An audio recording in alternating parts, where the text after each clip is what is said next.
book writing expert and author, I help women to overcome the fear of writing and publishing their books. And I'm so excited to have Helena Zachariassen from Switzerland with me. Helena is a lifestyle coach, certified KonMari Consultant, and a passionate believer in living a healthy, sustainable, and happy life with less.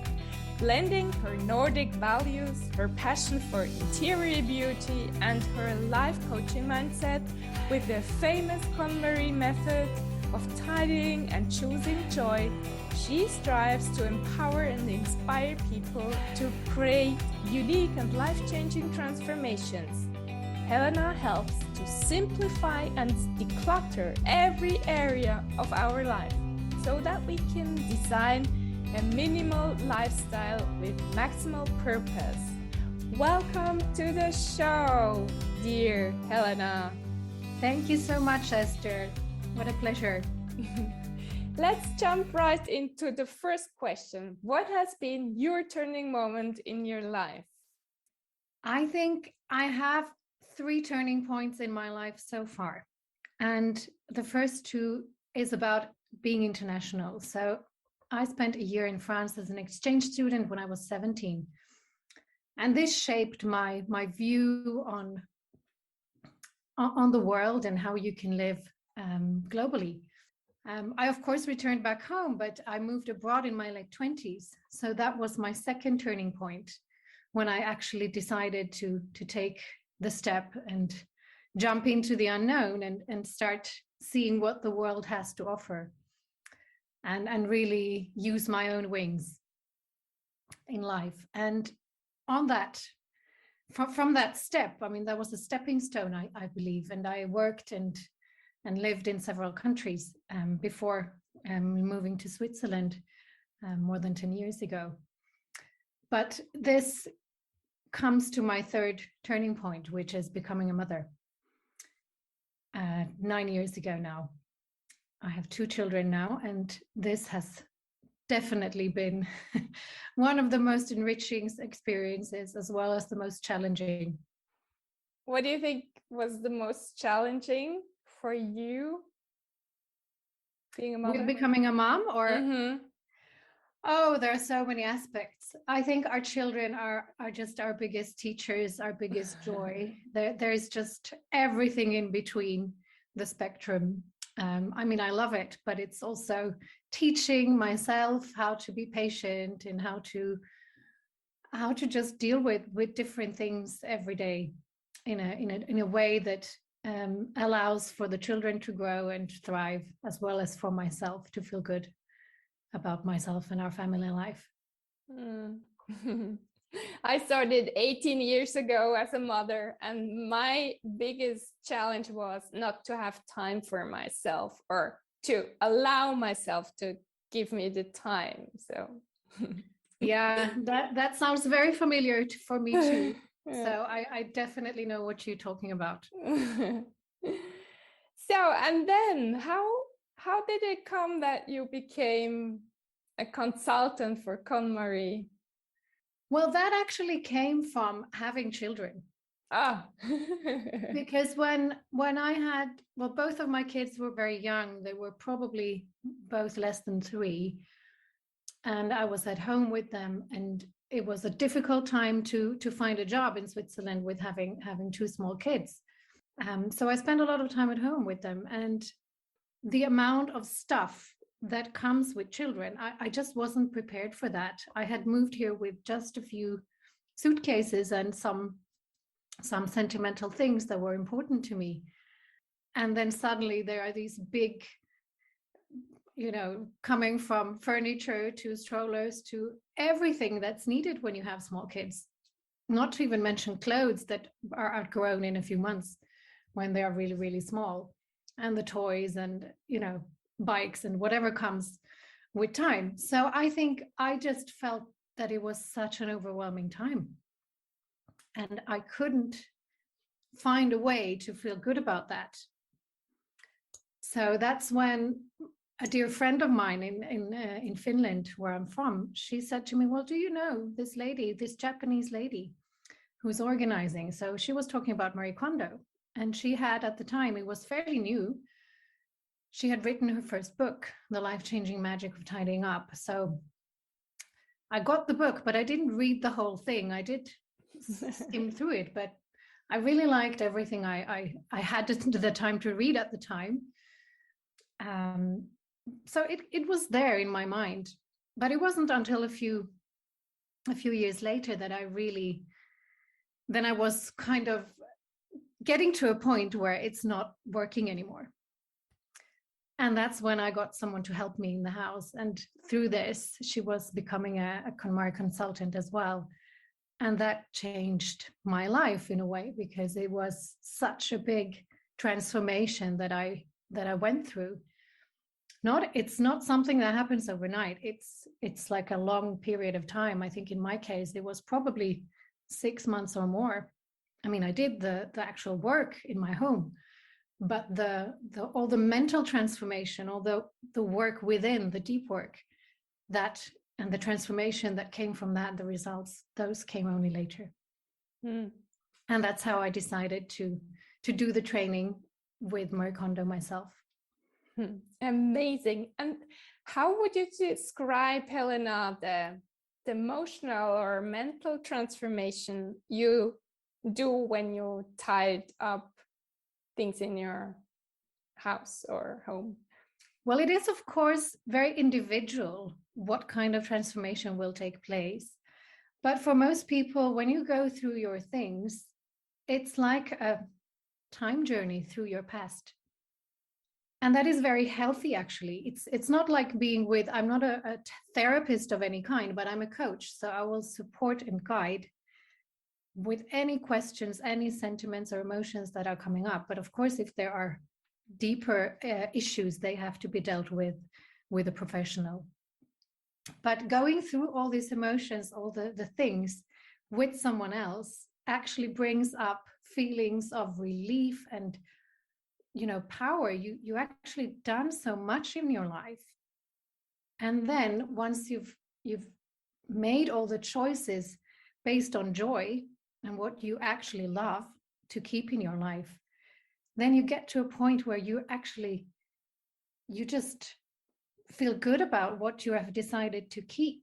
And that means you get clarity in all other areas of your life too. So you learn how to let go of things that are no longer serving you, or things that you no longer need for the person you're becoming. What I do want to say here is also that even if you're letting go of things, it doesn't mean you will lose any memories.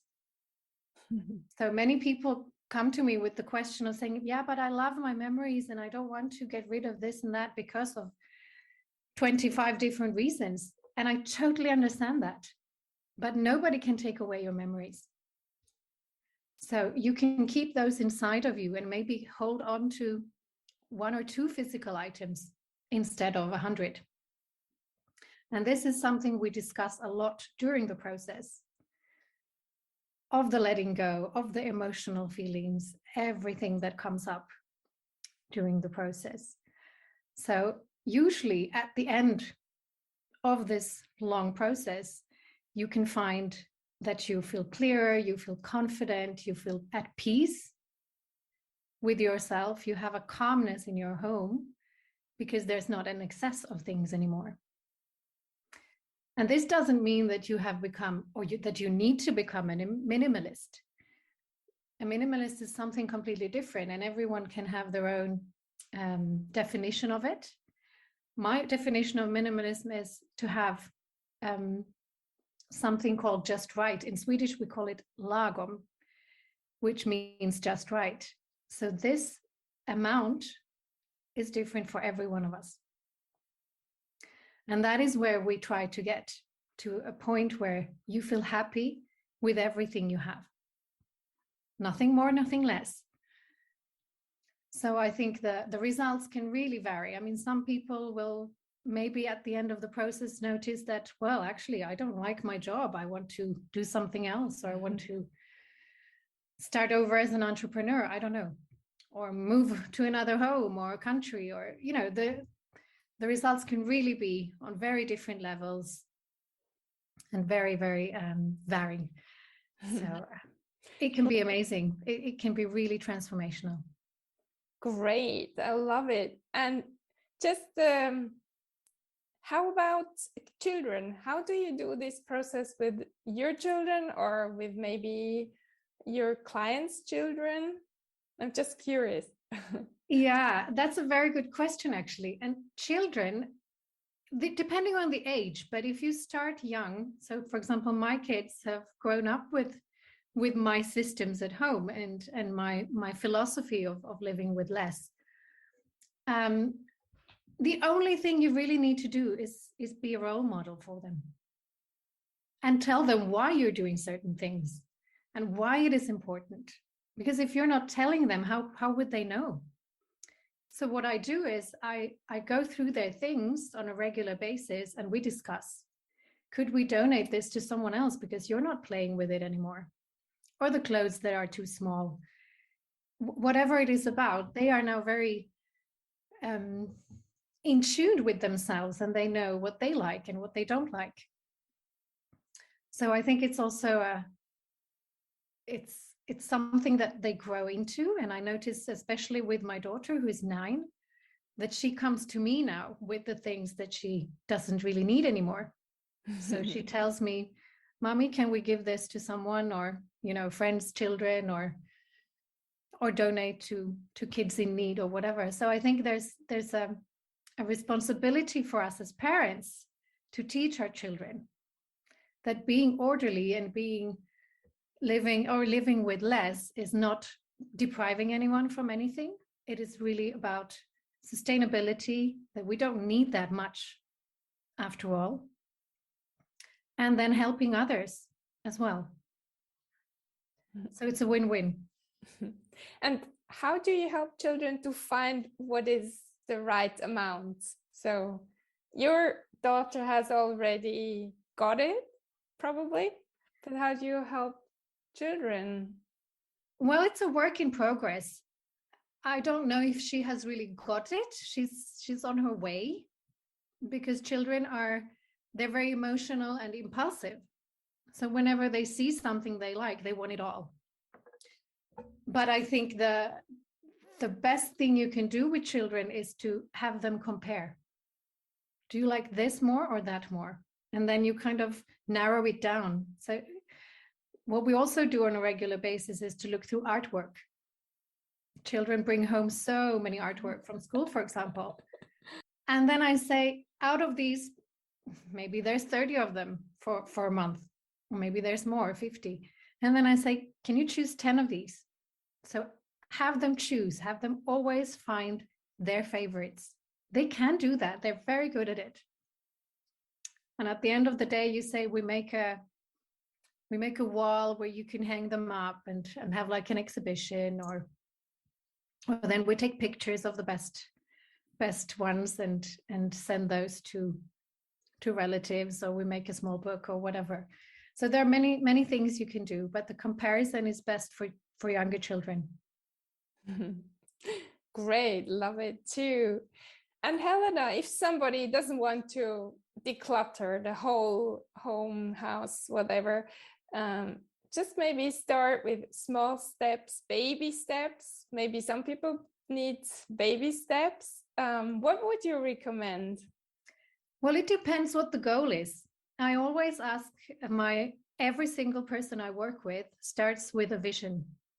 So we do a session on what their vision and their goals are, because if you don't know where you want to go, it's impossible to work on it. Otherwise, you will never feel fulfilled.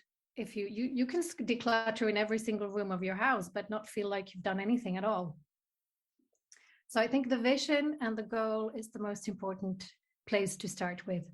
And after that, if you feel, let's say you decide, well, I just want to reduce a little bit, let's say in my kitchen, to feel happier, then you can do that by all means, but always do it by category, because that is much easier. So let's say if you want to change something in your kitchen, start with a category like your glasses or your coffee cups. You don't have to do the whole kitchen at once. So always, like you say, the baby steps, one thing at a time. Do not allow it to take more than maybe 15 minutes, and then it's done. And that will show you a result, which will actually give you energy to continue. Amazing. And this vision, do you ask people to write them down? I mean, if you start a bigger process? Always. I have a workbook, which I work with together with my clients. So we go through their life, where they are at the moment, where they want to go. And we discuss it so that we know together the red thread, because all your belongings will actually, they are kind of combined to your goal and vision. So if you say, let's say I want to have my life, I want it to look like this, and then you have 5 different steps there, then my questions as a coach during the process of decluttering, I will ask questions concerning that goal, which will make it easier to let go of things. And it's not only things. This is actually very, very important. So when I work with my clients, it's very important, of course, to start with the physical things, but I also very much discuss the emotional things. So we might need to let go of relationships. We might need to let go of emotions or whatever it is that comes up. Maybe you need to declutter your digital life. There are so many different areas in addition to the physical, but we start with the physical because that's where you live, and it has a huge impact on ourselves, on our lives, what we see around us, the visual clutter. And once that is reduced, it's much easier to see inside what it is that we need. Great. And I imagine you get very close to your clients because you will get to know a lot of stories. Yeah, you're absolutely right. And with some, I have, we become friends and we stay in touch. Because yes, it's a very intimate process, and we spend a lot of time together, and they share stories of their personal life, their past. So it is a great. I love my job exactly for that reason, because you get to know so many different people and hear so many stories. It's amazing. Did you also work with messies, or I don't know how you call them, people who have their whole home? Sometimes I see pictures on social media or in newspapers. Well, maybe you mean like extreme messes, or maybe, yes, yeah, that's yes. more hoarding, and that is actually an illness. And these kind of people who are that is an extreme way of living, and these people would not necessarily contact me because they don't really realize that they have a problem. So my clients realize, and they don't feel good about themselves or their home, and that is why they are ready to work on it. But someone who is a hoarder or a hoarding personality or has a disorder would not be able to work on that with someone like me. They would need professional help first. So you never worked with someone who is hoarding amazingly a lot of stuff? No, I haven't worked with a hoarder myself. And what do you recommend as well our listeners to do on a maybe monthly or yearly basis to declutter their life and their homes? Oh, wow. I love that question. There's a lot you can do. And actually, coming back to your question about baby steps, I wrote 2 blog posts earlier this year about 22 things you can declutter during 2022. And there are exactly all these baby step things you could do that doesn't necessarily take up too much of your time. So this includes, for example, medicines that you could go through every single year because they expire and cannot be used anymore. Or that your papers, tax papers that you might not need there's always 1 year you could probably let go of. There are a lot of these regular things that needs maintenance in your home. And these I would definitely recommend everyone to do at least once a year. And when it comes to kids, of course, you might need to do those more often. For example, the artwork that I mentioned, because that has a tendency to really pile up. So that might be a good starting point if you have kids. And how about clothes, Helena? Clothes is a great way to do.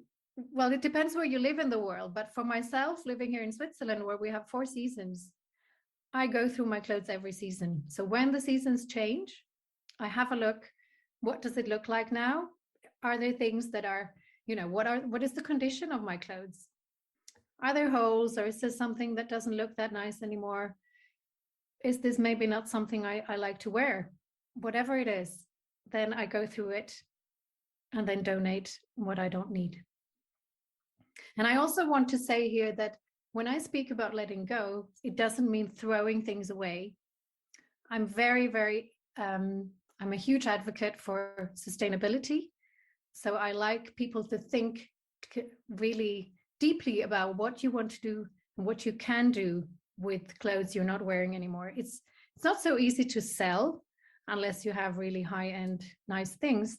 Those you can try to sell, but the biggest, maybe greatest recommendation is to try and find family, friends, acquaintances where you can just donate things, or have like a garage sale for your local community and just give the things away. And Helena, how do you find out the right amount regarding clothes? I think it's difficult sometimes, isn't it? Well, it depends. I think when you get used to it, you will notice which are my favorite clothes. There is actually a statistic here that I always like to share, which is we use 20% of our clothes 80% of the time. And I think that's quite a big wake-up call for most people when you realize 20% of everything I have in my wardrobe. That's nothing, right? Yeah. But it is because you choose only your favorite things to wear. So I would say it's not about how much you have, it's about how much you love them and how comfortable you feel in those clothes. As soon as you notice you don't like wearing something, it doesn't feel good, it will take away your confidence as well, and your feelings of well-being and how you show up in the world.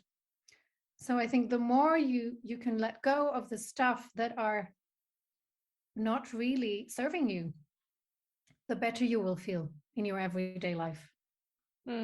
I hear you, but sometimes me personally, I want to get rid of so many things, but then I realize I need this for this hobby or for that occasion, hiking in Switzerland or swimming, or we need so much material, and it's not possible just to reduce it to a small amount. Well, maybe it doesn't have to be reduced to a minimum. Maybe it could just be about reducing the amount of how many you have for each category. Let's say you might not need 5 pairs of hiking pants. Maybe 1 or 2 would be enough. That already reduces a lot. Or take socks, for example. I don't know how many sock drawers I've seen in my life where there are, I don't know, 50 pairs of socks. And you need 7 pairs per week, right? And maybe a few sports socks in between. And that's it, because then you will probably do laundry. So I would just love it if people would think about, do I really need all of this? And what is it that I always choose? I think I reduced my socks now to, I think there's about 15 pairs or something with a different height, etc. for summer and winter, plus then some sports socks. And that's it. And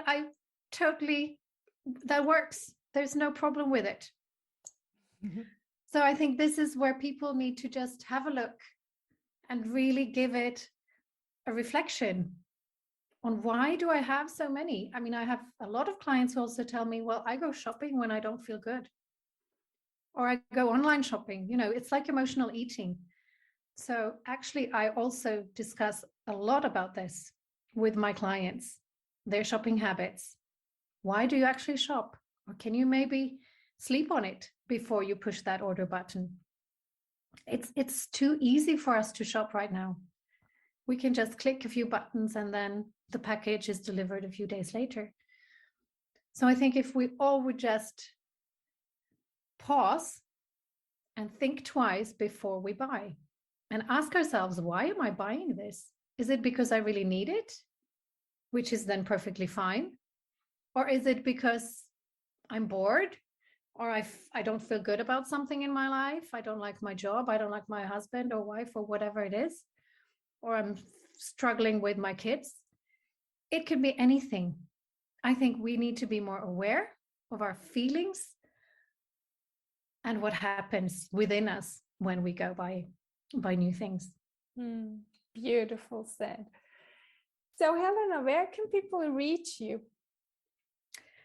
Well, I'm active on Instagram under helena.zachariassen, or alternatively on my website, myhappy-home.ch. Great. And for the ending, what will be the 3 messages you would give out to the world? I think one thing is that we make our lives way more complex than they need to be. And I learned this myself, and my mission now is to share that with as many as possible. We can do it differently. It doesn't have to be so difficult. And the second thing is that I think we all need to see that we create our own happiness with our choices, that we are actually the creators and not the victims. Things are not happening to us. We can do so much more.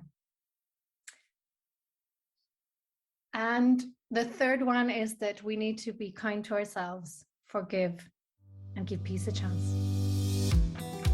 Wonderful. Thank you so much, Helena. Thank you, Esther. It was lovely.